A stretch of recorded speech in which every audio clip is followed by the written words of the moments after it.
People ask me all the time, where did the Love Lockdown project come from? Well, actually, I have been writing in this field for a very, very long time.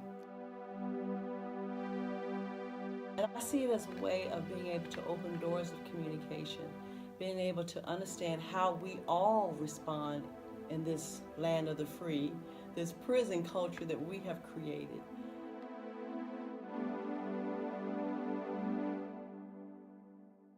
Based on a novel that I wrote back in 2009, at least that's when it was published, and it was about women in particular who are in relationships with men who are incarcerated.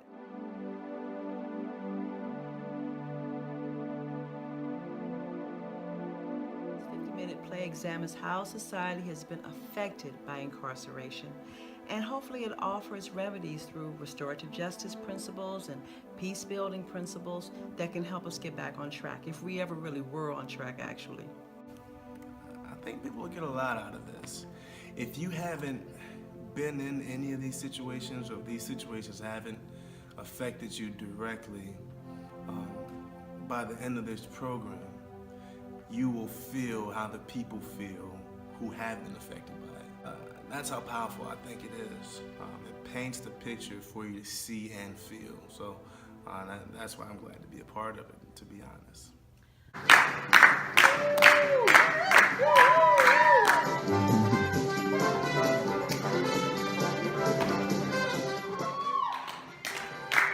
Ladies, gentlemen, witnesses for the prosecution, welcome to Let's Make a Rotten Deal Out of Your Lives. The game show that teaches you that life in our criminal justice system is a perpetual wheel of misfortune. I never saw anything like this coming through school. I mean, we would have assemblies and we'd have with pep rallies or whatever. But to have a play this impactful in a recreational and educational way, and you combine those two, I think you get a lot of kids who will catch on and benefit from it. So, contestants, here's a very quick reminder of the rules. You have the right to always press your luck if you underestimate the fear factor during the game. You can always buy your way out of this mess if the price is right. They're confused. Now listen, for that you might want to be a millionaire. We get their kind in there all the time, and I would tell you their names, but that isn't really important because they'll have numbers across their chest really soon. Yeah, beautiful.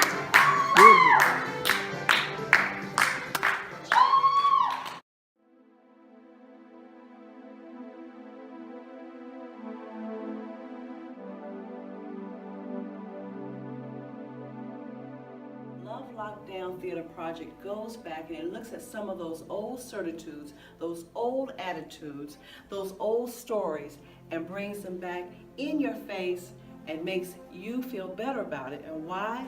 Because it's the truth. The truth may hurt a little bit at the beginning, but it's a good thing. One of the scenes in the play that is really, really important to me is the one that's called Heartbeat.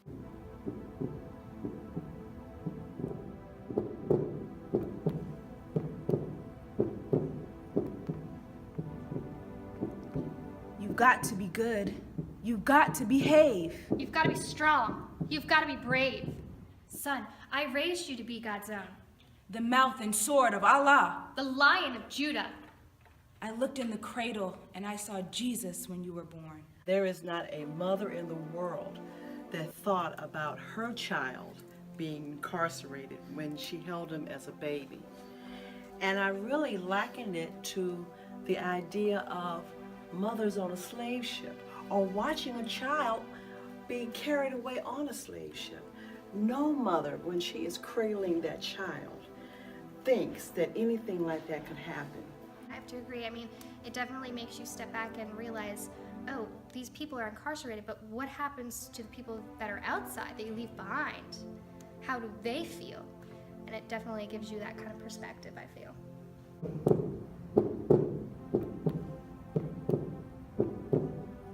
Born to lead, born to roar, here in America. Yeah, America. Where wearing a hoodie can get you stalked, captured, and killed like prey, and wearing a long white hood might get you elected someday.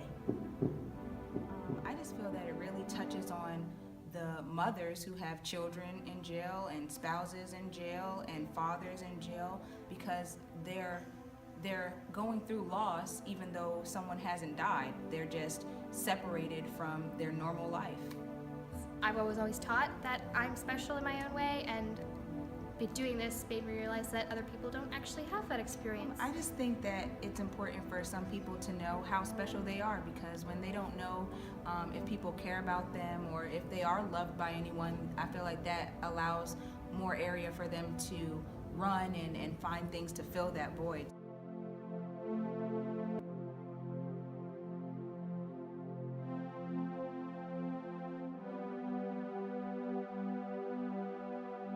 It's not just about wives and girlfriends, it's about mothers who have children who are incarcerated.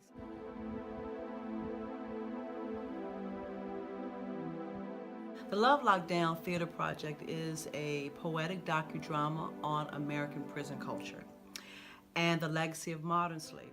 The production does not just deal with one aspect, it deals with people who have been touched by somebody being incarcerated. So you could be the child of, you could have a friend who has a brother, and those relationships invoke certain feelings. So yeah, the youth be like, even they have their own stories, and the beauty of this project is that it is a project. So I feel the more that we do it and present it particularly to the younger, to schools and places like that, they'll want to tell their stories. So ultimately it's about sharing.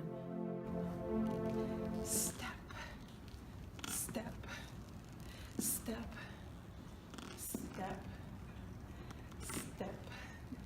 Beat by beat, I took each one with you from the cradle to the playground, from swing to swing. You toddled like a clumsy fish.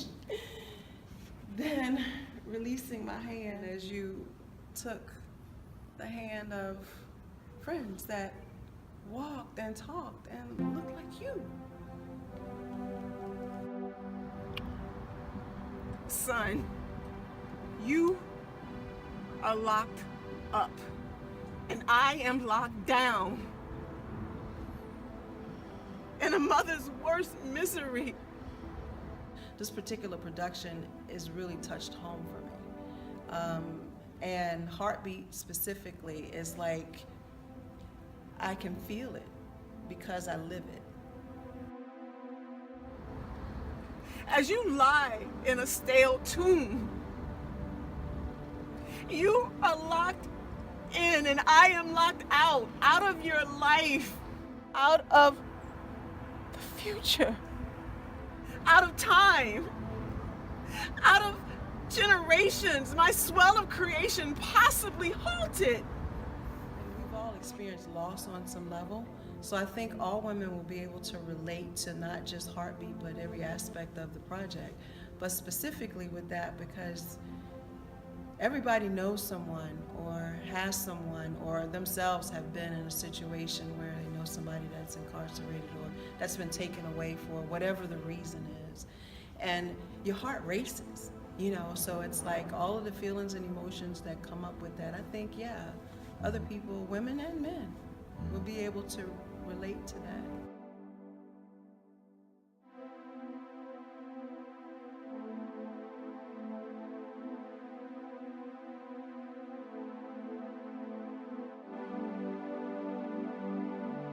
I have been able to remember seeing my sons. Yes, I'm a mother of 3 sons and 2 stepsons. So I've been able to really see how they have come through this place as artists and as young men as well. Being able to see how they maneuver through society in the skin that they're in, but also see how society either decides to accept them as who they are and what they are or not. Growing up in Richmond, Virginia has been interesting.